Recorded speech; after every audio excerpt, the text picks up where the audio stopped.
Hello and welcome to a brand new show of ET Now on the Go. Today, it's all about Mumbai. We look at the past, we'll talk about today, and we'll talk about tomorrow. How this beautiful city of Mumbai has actually evolved. And when it comes to Mumbai, the first thing that comes to your mind is Mumbai indeed is the financial capital of India. The current bull market belongs to the common man. Legend says that Bombay Stock Exchange, which is the oldest stock exchange in Asia, actually transaction started under a banyan tree. What makes Indian stock market so vibrant? India's financial market right now is higher than the actual market cap. Why is that? So what's the way forward for Indian markets? And what should we expect in terms of next turn?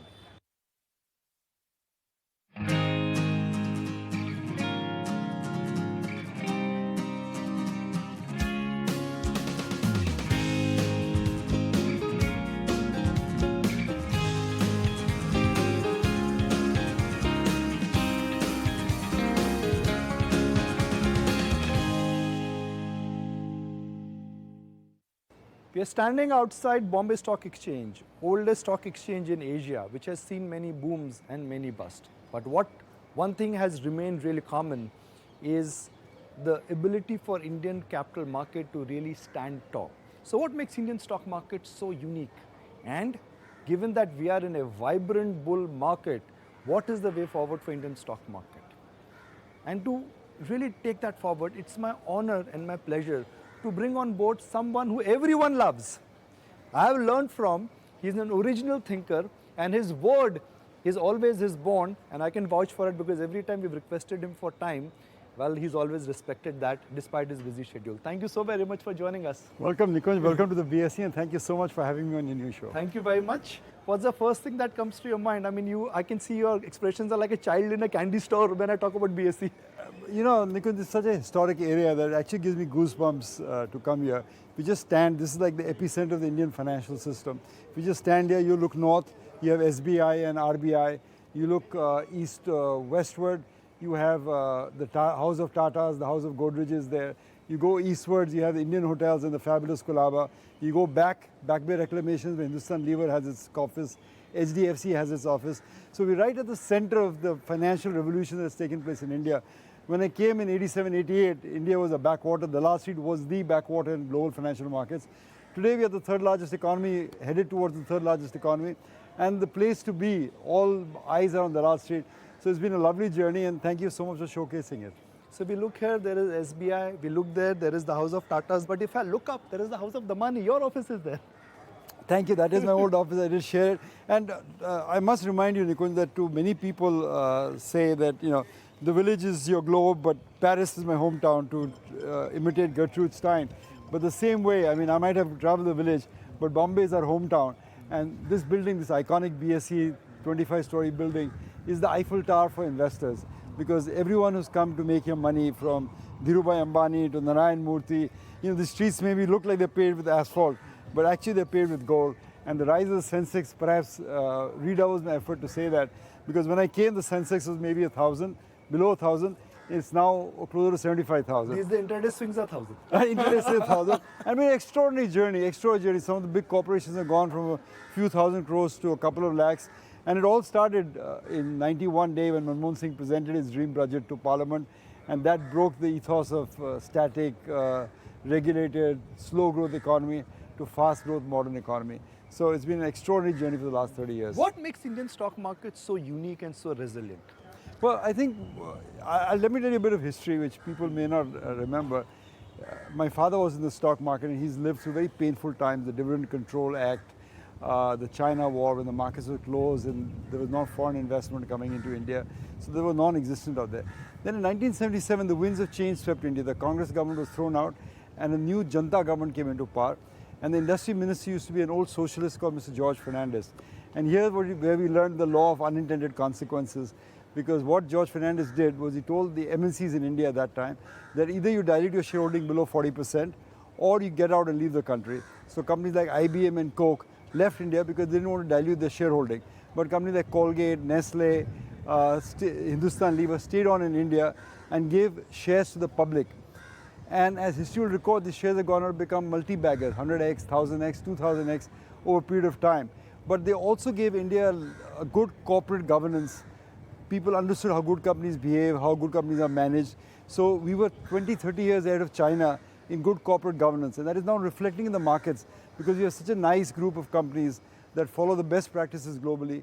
While China, even the best companies are now trading at 20, 30-year lows. So I think that the law of unintended consequences took place because you had Mr. Fernandez throwing the companies out because he didn't like foreign capitalists. But that, in fact, led to better corporate governance and a better pool of investable companies for India. Mr. Damani, the financial market economy right now, which is the market cap of Indian companies, is actually higher than the real economy. And that is a clear indication of the migration of economy, like Amrit Kal for financial investors. Why is that happening? Well, I'm not sure there's any particular reason, but we are going through a bull market. As Homik Haras points out in his new book about the global middle class, he says the global middle class started with a few 100 million people in Victorian England, and now I think by 2030 there'll be 5 billion people in the middle class. And I think the next billion people are more likely to come from India than China in the middle class. So the middle class demands financialization of savings, better education, action on climate change, so many things. So it's the middle class bull market that is leading it. And every bull market has its own thesis. For example, you recall when we first met in 2000, there was a big bull market in TMT stocks. It was presaging the age of the internet and presaging the age of zero communication costs. And you know what happened to those stocks at that time? And after that time, the bad ones got weeded out, the good ones continued to perform. I think what we're experiencing now, perhaps, is this great middle class revolution. I think this bull market we call the middle class bull market in India. I think that will create prosperity, wealth of a dimension that we're not yet familiar with. Another big city which is as buzzing and as exciting as Bombay happens to be Tokyo. And if you remember in 1964, India won the Olympic gold medal in the Tokyo Olympics. But that time Japan was a beaten third world country. Over the next 30 years, the Nikkei went from 1,000 to 40,000. Companies that were not well known outside like Sony, Honda, Hitachi have now become well known companies. So the India bulls, which include me by the way, Nikunj, believes that India is on a similar trajectory. That over the next 25 years, as Japan went from a third world country to a first world country, Indian economy will go from a third world country to perhaps the third largest. So we are very hopeful. We're using the word Amrit Kal. The meaning of Amrit Kal is something which is long and something which is for eternity. Do you think India's indeed Amrit Kal has started, and especially for financial investors? I think it has because it's hard to. I think the Sensex moved at 15-16% compounded. The last few years probably better than that, with dividends about 18%. It's an extraordinary return, even if it's in rupees and not in dollars. It's an extraordinary return, and there have been very fair and just tax policies, the government. And more importantly, I think this bull market, you have to give a lot of kudos to the Prime Minister's office, the Prime Minister and DIPAM for the way they've handled the biggest investment Indian taxpayers have made, which is in the public sector stocks. By introducing better corporate governance, by stopping leakages, they've really extracted value from these companies, which was sad and forgotten in the Indian stock market. So I think we owe a lot of credit to the government for its forward-looking policies on that matter. So having said that, if these companies can start delivering a market rate of return, Amrit Kal should not be too far behind. So since we are talking about Mumbai, and the last train station is in Mumbai is Churchgate. First train station. Yes. I mean, from people coming from there actually. But yeah, the first train station, if you live in South Bombay, is actually Churchgate, and it goes all the way to Kandivali and beyond. So if the Indian bull market is a train journey, starting from Churchgate to suburbs of Bombay, where do you think this train journey has reached? It's a very interesting question. A lot of people think, for example, that we're in a bubble sort of atmosphere. I don't think we're in a bubble. All bull markets end, Nikunj. That is the tough news. No bull market rise permanently. Even this bull market will end. But having said that, we are not seeing any indications right now of the bull market ending. I'll give you an example earlier when I said the Japanese bull market went up 40x in yen terms and 100x in terms of dollar terms. So bull markets can go on for a long time and they change the complexion of the country. And I believe you're in such a bull market. I think when we get closer to the top, there will be flashing signals of red. I don't see that right now, so what I'm are going to those enjoy signals? it. Signals are, when the way market reacts to news, it won't react to good news, it'll react to bad news. There'll be extreme amount of leverage, extreme amount of IPOs coming to the market, a lot of idiotic talk going on in Dalal Street. What we are having now is more of a rolling sector-wise correction. So markets gets overheated in large caps, it will correct. Markets overheated in some other stocks, it will correct. But the underlying tone is good because liquidity is good, domestic money is good out there, market still reacting positively to the announcement, and market very hopeful that the election outcome will be a market-friendly outcome. The whole purpose of a stock market was to provide capital. Companies like Infosys, they've come and they've tapped capital from here. But today, the innovative companies are not coming to stock market. They are coming to stock market after they reach a size. So do you think the role of stock market going forward could diminish? I don't know, I've heard that, but I'm not really sure. I hope not. It's been a great place, and our trading systems are now the best in the world. We do T+1, we might go to T+0. It's extraordinary the amount of risk and volatility we have subdued. In 90s, when I used to walk the street of Dalal Street, you'd always fear there'd be a default coming and the markets would be closed and deliveries wouldn't happen on time. I think that fear has been completely removed by the forward-looking regulations of the Securities and Exchange Board of India. So we're deeply grateful to that. So I think the stock exchange will remain a capitalistic outpost, and this will be our Eiffel Tower. To really look at a very simple way of how Ramesh Damani invests, you've always said that, look, I'm not going to give you a fish to eat, I will tell you how to catch a fish. So no tips, no advice, but the framework. Share your framework with us. You always say buy something which is cheap, buy something which is long term. How does it work? When we were young, we used to play the game of passing the pillow. And I think a lot of people who come to Dalal Street, the new ones and the younger investors and the more ones who are excitable, tend to pass the pillow. They buy something at 80, it goes to 85, they sell it and they're very happy. They go out, have a drink, celebrate, whatever. But the true winner in this game is the one who holds the pillow at the end when the music stops. And that music is not going to stop for a while.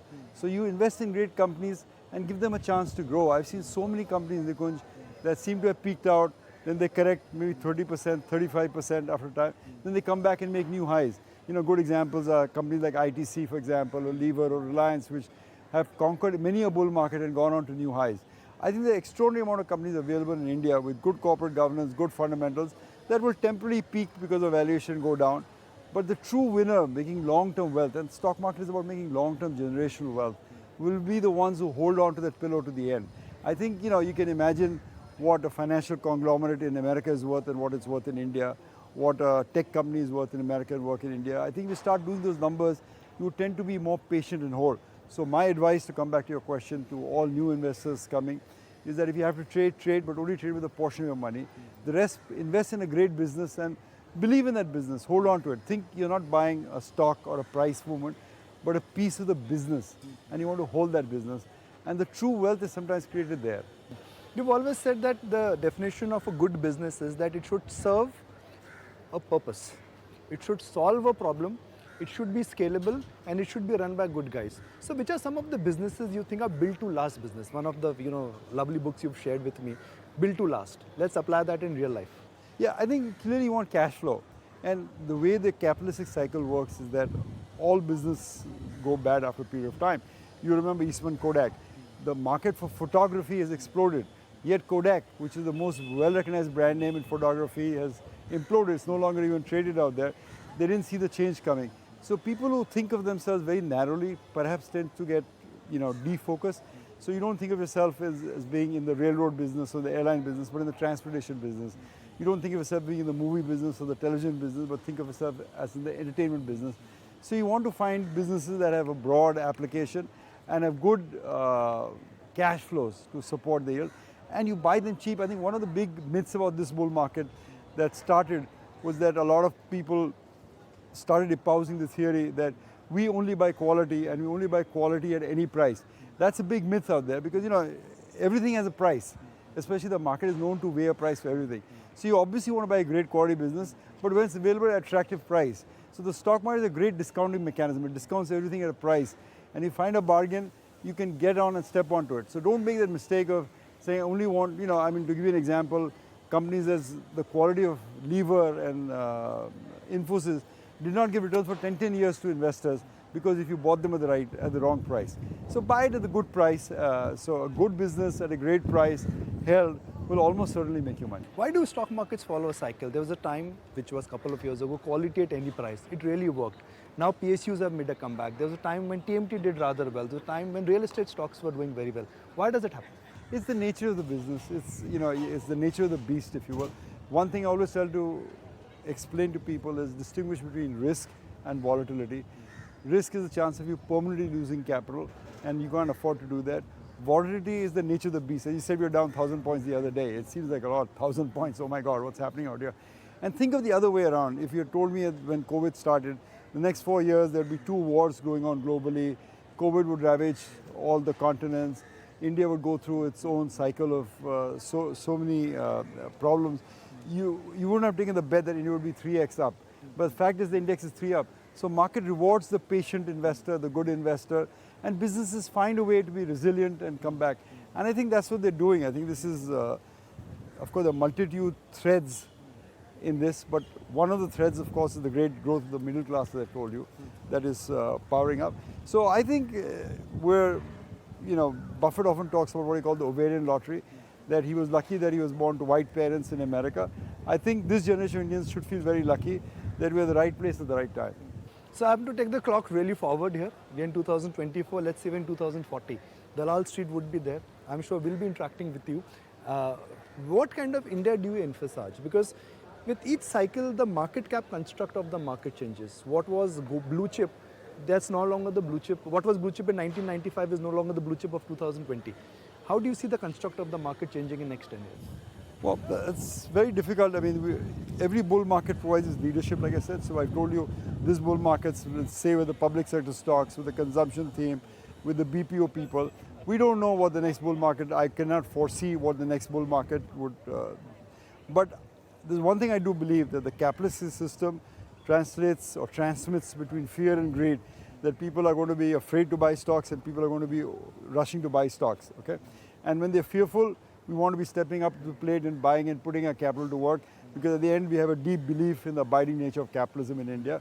And when people are very hopeful and extraordinary jumping over to buy stocks, probably we'll book some profits out there.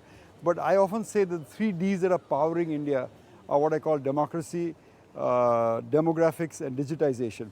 India is a young country. While China is going to lose 400 million of its population by the next 20-25 years, India is going to gain 400 million. That is equivalent of creating a US or Europe in India. So demographics, India is in a sweet spot, young country, age below 30. So demographics is almost destiny in economics, as they say. So that will happen.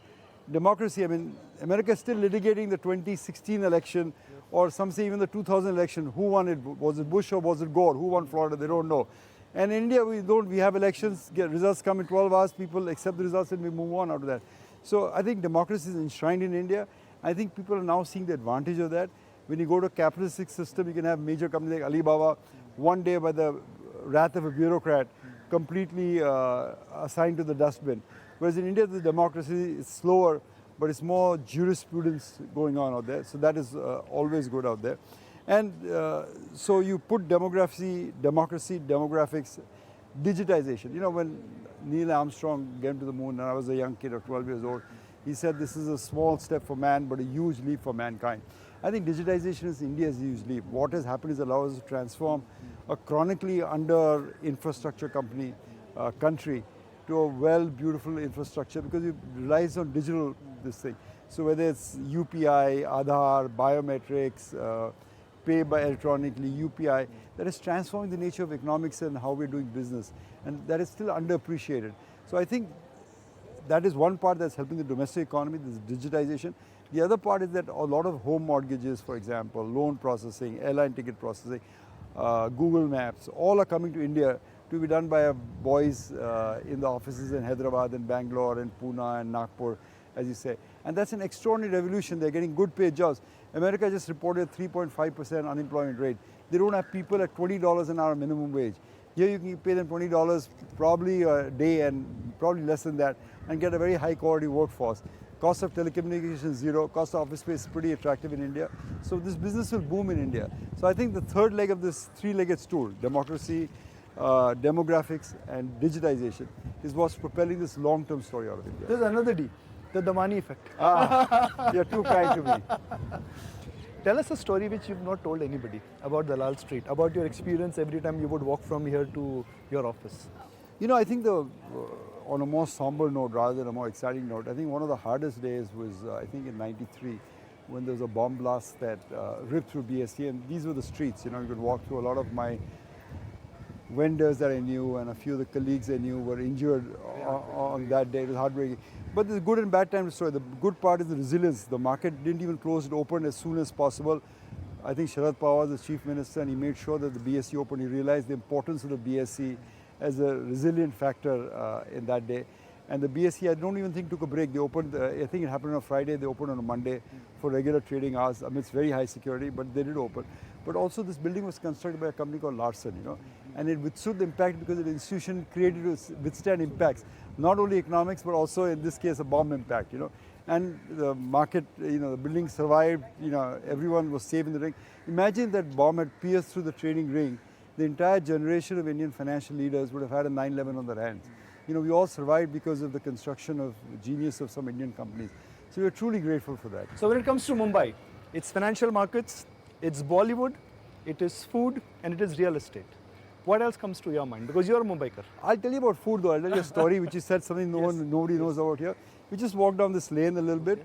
There's a Udupi restaurant called Purnima. Yes. And if rumor I has went to- there in the morning actually, just a You coincidence. did. And if rumor has to be believed, well, Nikunj Dalmia eats there, Narayan Murthy is eaten there, and Nandan Nilekhi, when they came for the Infosys And even IPO, Chandra from TCS is yes, there now. they used to come and eat there out there. So there's a little known eatery out there. So if you come to Bombay and you enjoy good food and seeing Dalal Street, do pay a visit there. All right, thank you very much. Thank you so much for your time and thank you so much for sharing what lovely insights, you know. It's always a pleasure, Nikunj, you to be very with you. much. Thank you so much and good luck on your new show. Very much.